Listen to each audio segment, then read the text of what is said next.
শবে বরাতের নামাজ কত রাকাত? ৮ রাকাত, ১০ রাকাত নাকি ১০০ রাকাত?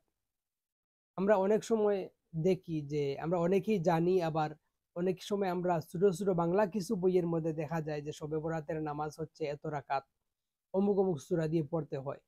তো এই যে কথাগুলো, এই কথাগুলো আসলে সঠিক কিনা এই বিষয়টা একটু আপনাদের সাথে শেয়ার করব ইনশাআল্লাহ। এ বিষয়ে ১ম কথা হলো, এ বিষয়ে ৩-৪ টা হাদিস পাওয়া যায়। কিন্তু এই হাদিসগুলো আসলেই কি গ্রহণযোগ্য? এই হাদিসগুলো আসলেই কি সঠিক না কি বেঠিক, এই বিষয়টা একটু আপনাদের সাথে শেয়ার করব।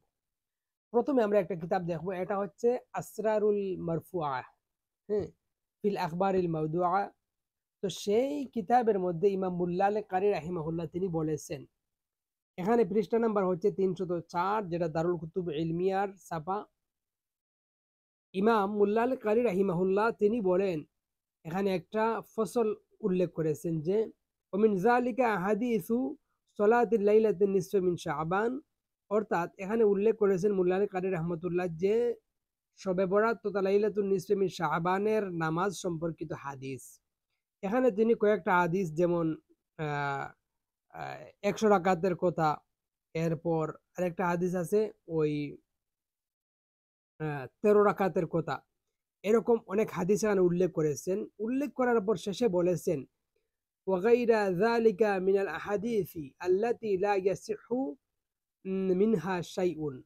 অর্থাৎ এখানে ইমাম মুল্লা আল কারি রাহিমাহুল্লাহ তিনি বলেছেন যে এ সম্পর্কিত, নামাজ সম্পর্কিত যতটা হাদিস আছে, এই হাদিসগুলো শুদ্ধ নয়, এই হাদিসগুলো সহি কোনো হাদিস নয়। তো এখান থেকে দেখা গেল ইমাম মুল্লা আল কারি রাহিমাহুল্লাহ তিনি বলেছেন এই যে শবে বরাতের নামাজ সম্পর্কিত যতটা হাদিস আছে এই হাদিসগুলো সহি নয়।